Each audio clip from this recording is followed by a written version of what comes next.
Hello student, welcome back to my Aaradhya institute. Aaradhya institute में एक बार फिर से आप सभी का स्वागत है।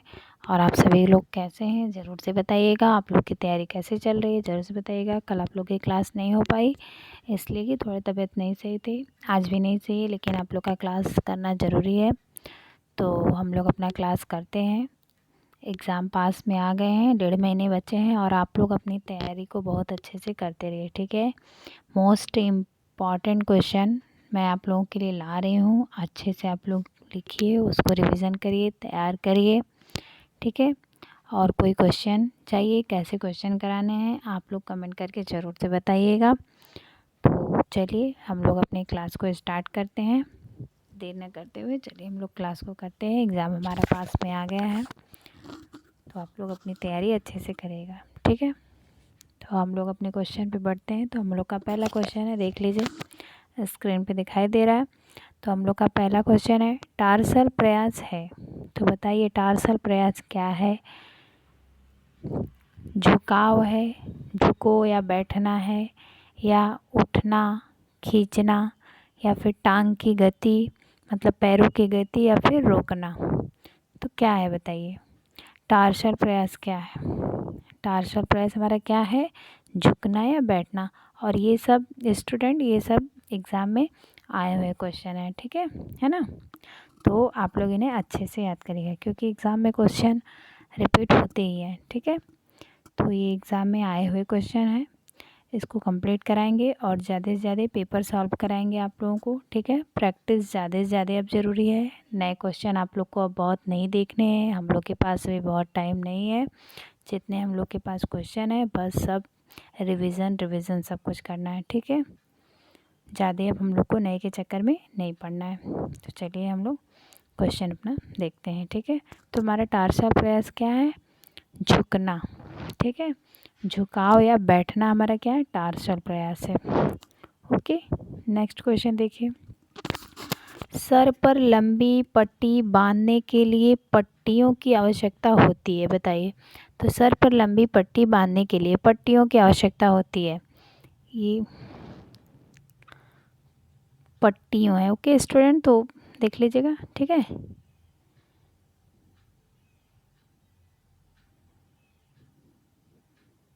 ये देखिए पट्टियों, ओके। तो ये पट्टियों आप लोग समझ जाइएगा, ठीक है। इसको मैं काट दे रही हूँ। सर पर लंबी पट्टी बांधने के लिए पट्टियों की आवश्यकता होती है। तो 1 पट्टी की, 2 पट्टी की, 3 पट्टी की, या 4 पट्टी की, ठीक है। तो बताइएगा, ये सब पट्टी है ना, आप लोग ध्यान दीजिए क्या है, पट्टी, ओके। ये सब पट्टी है। तो 2 पट्टियों की आवश्यकता होती है। सर पर लंबी पट्टी बांधने के लिए कितनी पट्टियों की आवश्यकता होती है, 2 पट्टियों की आवश्यकता होती है। चलिए नेक्स्ट क्वेश्चन देखिए, जो समझाने वाला रहेगा मैं उसे समझाऊंगी और जो नहीं समझाने वाला रहेगा हम आगे बढ़ जाएंगे, ठीक है। क्योंकि अब हम लोग को बहुत ज़्यादा टाइम नहीं लगाना है, फटाफट क्वेश्चन करना है और रिवीजन हम लोग को ज़्यादा से ज़्यादा करना है।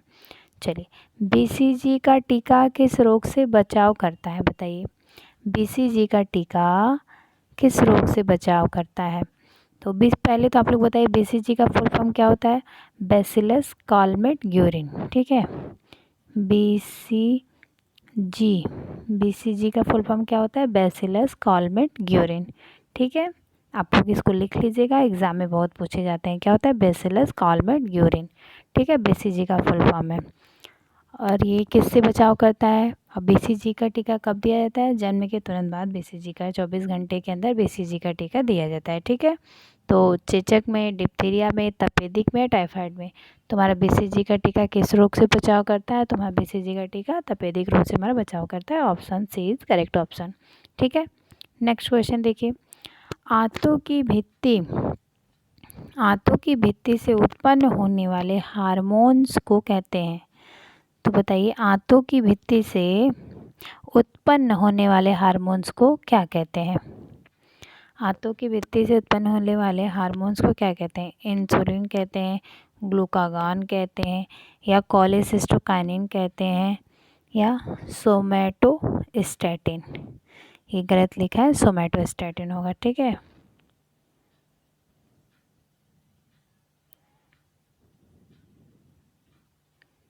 सोमैटोस्टैटिन, ठीक है। तो क्या कहते हैं, आंतों की भित्ति से उत्पन्न होने वाले हार्मोन्स को क्या कहते हैं, इंसुलिन, ग्लूकागान, कोलेसिस्टोकाइनिन। तो क्या कहते हैं, इंसुलिन क्या होता है,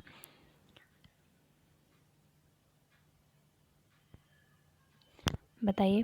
इंसुलिन क्या होता है, इंसुलिन रक्त में ग्लूकोज की मात्रा, ठीक है, रक्त में ग्लूकोज की मात्रा को ही क्या कहते हैं, इंसुलिन। रक्त में ग्लूकोज की मात्रा ही इंसुलिन कहलाती है, कम या अधिक होना हमारा इंसुलिन कहलाता है, ठीक है। तो और ये तो होगा नहीं। ग्लूकागान क्या होता है, ग्लूकागान क्या है, ग्लूकागान एक पेप्टाइड हार्मोन से, कौन सा हार्मोन से, पेप्टाइड हार्मोन से। और ग्लूकागान कहाँ से स्रावित होता है, आप लोग ये भी याद रखिएगा, ग्लूकागान हमारा अग्नाशय की अल्फा कोशिकाओं से स्रावित होता है। ग्लूकागान कहाँ से स्रावित होता है, अग्नाशय की अल्फा कोशिकाओं से स्रावित होता है, ठीक है। समझ में आ गया आप लोग को इतना।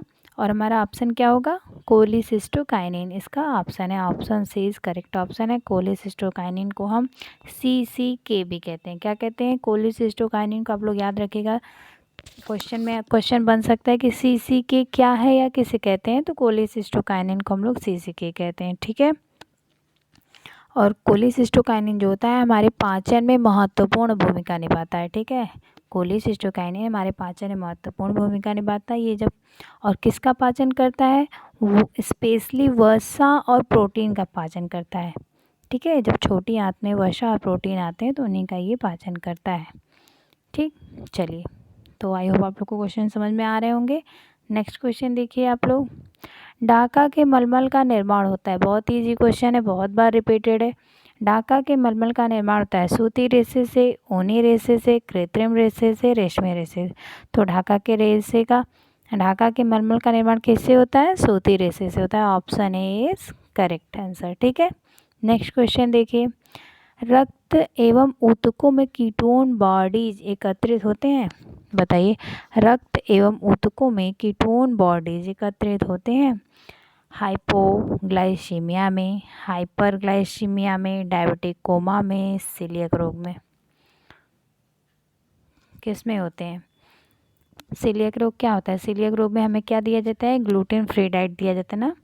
ग्लूटेन फ्री डाइट क्या होता है, जो गेहूं में होता है ना ग्लूटेन, उसको बैन कर दिया जाता है सीलियक रोग में, ग्लूटेन बिल्कुल नहीं दिया जाता है, ठीक है। ग्लूटेन नहीं दिया जाता, ओके। ग्लूटेन डाइट हमें सीलियक रोग पे, अभी याद रखिए क्वेश्चन आते हैं, ग्लूटेन डाइट हमें सीलियक रोग में नहीं दिया जाता है।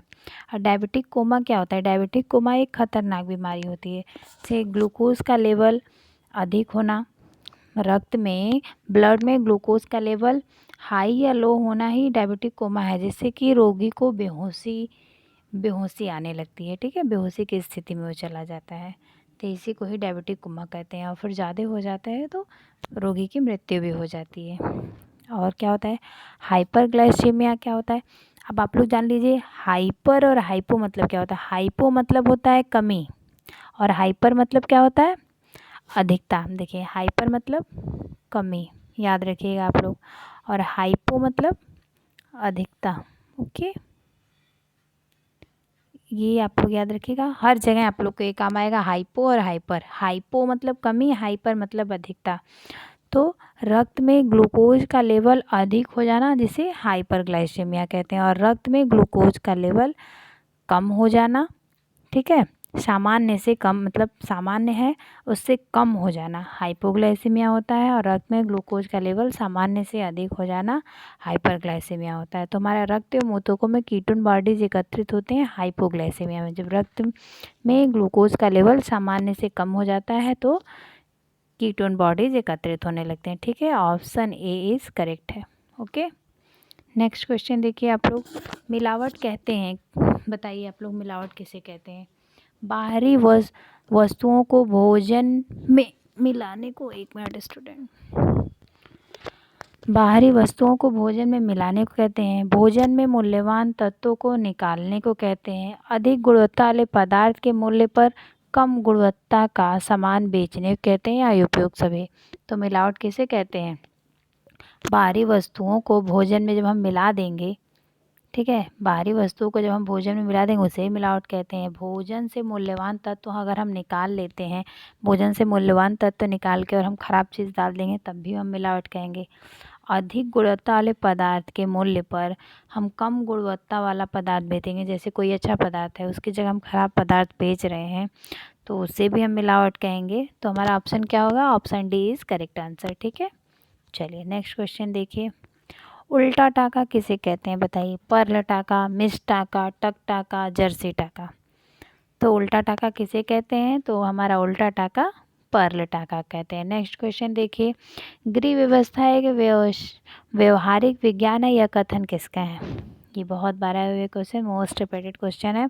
गृह व्यवस्था एक व्यवहारिक विज्ञान है, यह कथन किसका है? ग्रासिम कैंडल का, कोटेजन का, राजमल पी देवदास का या आयरन ओपेनहेम का? तो गृह व्यवस्था एक व्यवहारिक विज्ञान है, किसका है? राजमल पी देवदास का। Option C is correct answer. Okay, next question देखिए। कौन सा शुद्ध तरल आहार नहीं है? तो कौन सा शुद्ध तरल आहार नहीं है हमारा? फलों का रस, नींबू पानी, दाल का पानी या चाय? तो चाय हमारे लिए अच्छी होती है स्टूडेंट? चाय हमारे लिए अच्छी नहीं होती है ना, है ना? तो क्या होगा? चाय। D option is correct. Okay, next question देखिए। कांथा कढ़ाई कहाँ से संबंधित है बताइए? कांथा कढ़ाई कहाँ से संबंधित है? पंजाब से, बंगाल से, उत्तर प्रदेश से या गुजरात से? तो हमारा कांथा कढ़ाई कहाँ से संबंधित है? बंगाल से। पंजाब की क्या है? फुलकारी। उत्तर प्रदेश के लखनऊ का क्या है? चिकनकारी। ठीक है, नेक्स्ट क्वेश्चन देखिए। बालक का समाजीकरण कहाँ से प्राप्त होता है बताइए? बालक का समाजीकरण कहाँ से प्रारंभ होता है, ये भी आप कह सकते हैं। या बालक समाजीकरण कहाँ से प्राप्त करता है? तो सोशल मीडिया से, विद्यालय से, परिवार से या खेल के मैदान से? तो सबसे पहले जो बालक होता है वो समाजीकरण कहाँ से प्राप्त करता है? अपने परिवार से ही प्राप्त करता है। ठीक है, चलिए तो हमारा ऑप्शन क्या होगा? C option is correct. Next question देखिए। वृद्धावस्था में कैल्शियम की कमी से कौन सी बीमारी उत्पन्न होती है बताइए? वृद्धावस्था में कैल्शियम से कौन सी बीमारी उत्पन्न होती है? ऑस्टियोमलेशिया, ऑस्टियोपोरोसिस, कबूतर छाती, अस्थि विकृति। तो वृद्धावस्था में कैल्शियम की कमी से कौन सी बीमारी होती है? तो कबूतर छाती क्या बच्चों में होती है? ऑस्टियोमलेशिया किसके? वयस्कों में होती है। ठीक है, तुम्हारा ऑप्शन क्या होगा? सॉरी, ऑस्टियोमलेशिया ये है। ठीक है, तुम्हारा ऑप्शन क्या होगा? B option is correct. ठीक है, ऑस्टियोपोरोसिस। ऑस्टियोपोरोसिस वो होता है जिससे हड्डियों में छेद हो जाते हैं, होल टाइप का हो जाता है, तो उसे ऑस्टियोपोरोसिस कहते हैं। ये वृद्धावस्था में होता है। ठीक है, और ऑस्टियोमलेशिया कब होता है? ऑस्टियोमलेशिया वयस्कों में होता है। और कबूतर छाती जिसे पिजन चेस्ट भी कहते हैं, ये बच्चों में होता है। चलिए नेक्स्ट क्वेश्चन देखिए, ऑप्शन बी है। नेक्स्ट क्वेश्चन देखिए। प्रसार शिक्षा का प्रथम चरण क्या है बताइए? अभी 1-2 दिन पहले मैंने आप लोगों को कराया था ना एडकॉश, इसका ट्रिक बताया था ना एडकॉश। तो प्रसार शिक्षा का प्रथम चरण क्या है? ध्यान आकर्षण है, संतुष्टि है, रुचि है या इच्छा है? तो हमारा प्रसार शिक्षा का प्रथम चरण क्या है? अटेंशन। ठीक है, ध्यान आकर्षण। AIDCAUSC ना, एडकॉस। ठीक है, तो हमारा पहला क्या होगा? ध्यान आकर्षण जिसे अटेंशन बोलते हैं, और लास्ट का होता है इवेल्युएशन होता है। ठीक है, नेक्स्ट क्वेश्चन देखिए। लीलन तंतु के तने से प्राप्त होता है बताइए? जूट का पौधा, कपास का पौधा, फ्लेक्स का पौधा, हेम का पौधा।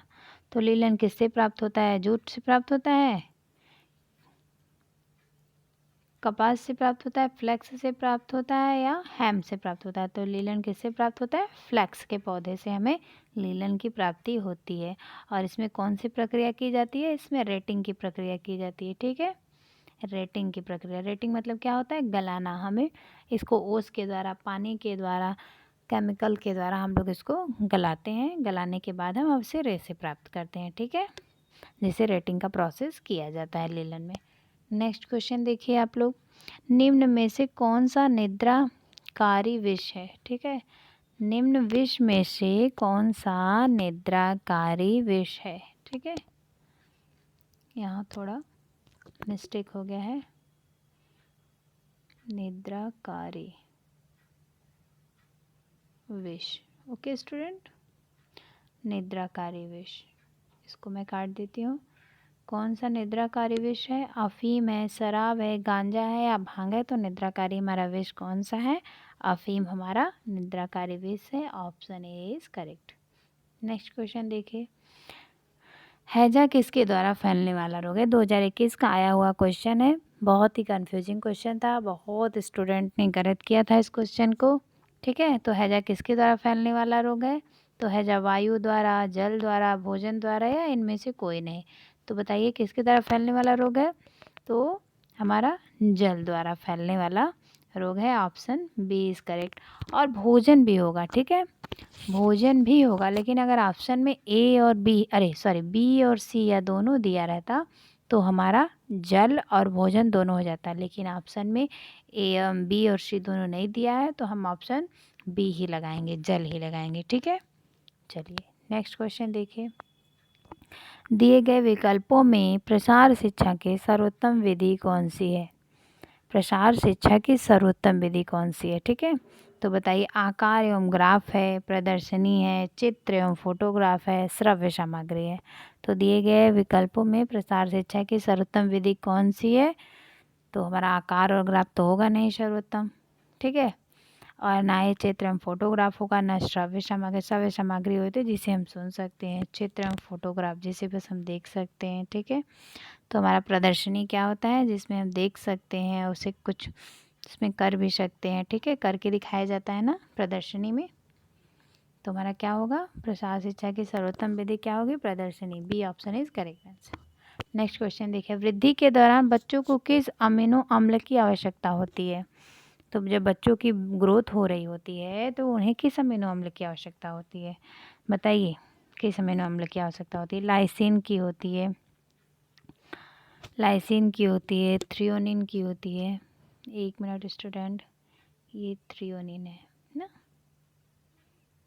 चलिए, थ्रियोनिन की होती है, लाइसिन की होती है, थ्रेनियन की होती है, हिस्टिडीन की होती है या वेलानिन की होती है। तो वृद्धि के दौरान बच्चों में किस अमीनो अम्ल की आवश्यकता होती है? तो वृद्धि के दौरान बच्चों को हिस्टिडीन अमीनो अम्ल की आवश्यकता होती है। तो अमीनो अम्ल कितने होते हैं? आवश्यक और अनावश्यक। आवश्यक अमीनो अम्ल और अनावश्यक अमीनो अम्ल कितने होते हैं? आप लोग का होमवर्क क्वेश्चन है, आप लोग ज़रूर से बताइएगा। ठीक है, चलिए नेक्स्ट क्वेश्चन देखिए, और आज का लास्ट क्वेश्चन है, भ्रूण के आंतरिक परत को क्या कहते हैं? बताइए, भ्रूण के आंतरिक परत को हम क्या कहते हैं? बताइए, भ्रूण की आंतरिक परत को क्या कहते हैं? कोरियन कहते हैं, नाभि रज्जु कहते हैं, गर्भनाल कहते हैं या एमनियन कहते हैं? तो भ्रूण की आंतरिक परत को क्या कहते हैं? कोरियन, नाभि रज्जु, एमनियन या गर्भनाल? तो भ्रूण की आंतरिक परत को हम क्या कहते हैं? एमनियन कहते हैं। देखिए answer C is correct answer. ठीक है, तो भ्रूण की आंतरिक परत को क्या कहते हैं? एमनियन। आप लोग क्वेश्चन को ज़रूर से याद रखिएगा और इसको रिपीट करते रहिएगा, याद करते रहिएगा अच्छे से। ठीक है, तो क्लास आप लोग की ख़त्म होती है। आप लोग बताइएगा आप लोग को क्लास कैसी लगी, और आप लोग ज़रूर से ज़रूर सब्सक्राइब करिएगा चैनल को, और लाइक करिएगा और कमेंट करिएगा, और अपने दोस्तों के साथ ज़्यादा से ज़्यादा आप लोग प्लीज़ शेयर भी करिएगा। ठीक है, चैनल को प्लीज़ ज़्यादा से ज़्यादा आगे बढ़ाइए, और क्वेश्चन ऐसे ही लाते रहेंगे और आप लोग को क्वेश्चन समझा के मैं बताती रहूँगी। ठीक है, चारों क्वेश्चन को एक्सप्लेन करती रहूँगी। ओके स्टूडेंट, आप लोग थोड़ा साथ दीजिए, कोऑपरेट करिए। ओके, तो फिर चलिए आज की क्लास ख़त्म होती है। आप लोग क्लास कैसी लगी ज़रूर से कमेंट करके बताइएगा। प्लीज़ ज़्यादा से ज़्यादा आप लोग सब्सक्राइब करिए चैनल को। चलिए, तो फिर आज की क्लास ख़त्म होती है, फिर मिलते हैं कल। Bye bye, take care.